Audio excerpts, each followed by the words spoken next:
श्री शिवाय नमस्तुभ्यम, हर हर महादेव, जय श्री महाकाल।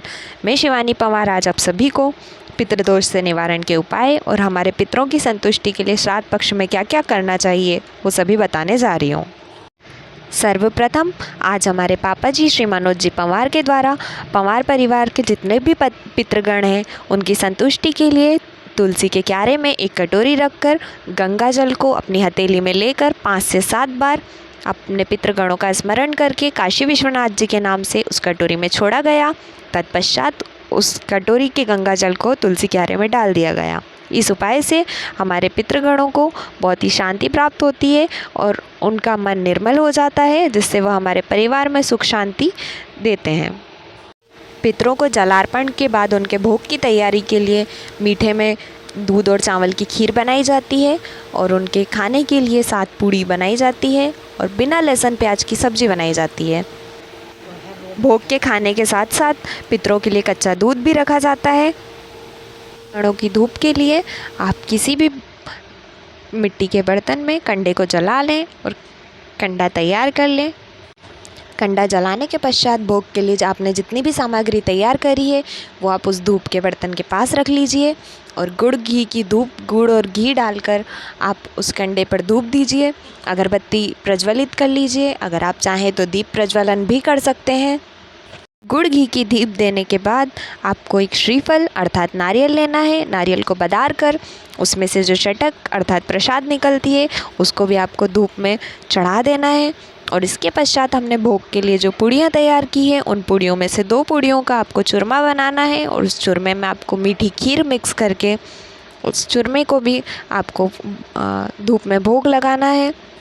चूरमे का भोग धूप में लगाने के बाद आपको जल के लोटे में से थोड़ा सा जल लेकर उस धूप पात्र के आसपास आपको वो जल छिड़कना है और इसके पश्चात आपने पूर्वजों से जितनी भी गलती हुई है उसके लिए क्षमा मांगकर उनसे आशीर्वाद मांगना है। आपको आपके घर की सुख शांति और आपके सभी मंगल कार्यों में उनका सहयोग देने के लिए आपको आशीर्वाद मांगना है उनसे।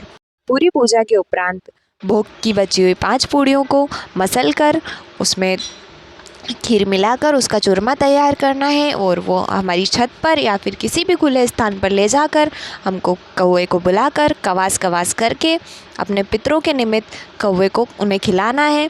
ऐसा कहते हैं कि इन श्राद्ध के 16 दिनों में हमारे पितृ कौवे के रूप में धरती पर आते हैं और वो भोजन ग्रहण करते हैं और कौवे के रूप में आकर भोजन ग्रहण कर हमें सुख और शांति प्रदान करते हैं।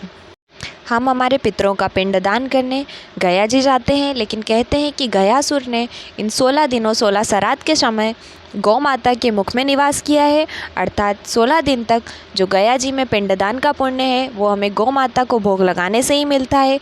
इसलिए 2 रोटी या 2 पूड़ी उसके ऊपर कुछ भी मीठा रखकर, चाहे वो चावल से बनी खीर हो या गुड़ हो, कोई भी मीठा रखकर गौ माता का दक्षिण में मुख करके अपने हाथों से गौ माता के मुख में रख देने से हमें पिंडदान का सुख, जो हमारे पितरों को हम पिंडदान करते हैं वही सुख हमारे पितरों का हमें यहीं प्राप्त हो जाता है। अर्थात गया जी न जाकर हम अपने पितरों की शांति के निमित्त यहीं गौ माता के मुख में ही पितरों की शांति के लिए ये भोग लगा सकते हैं।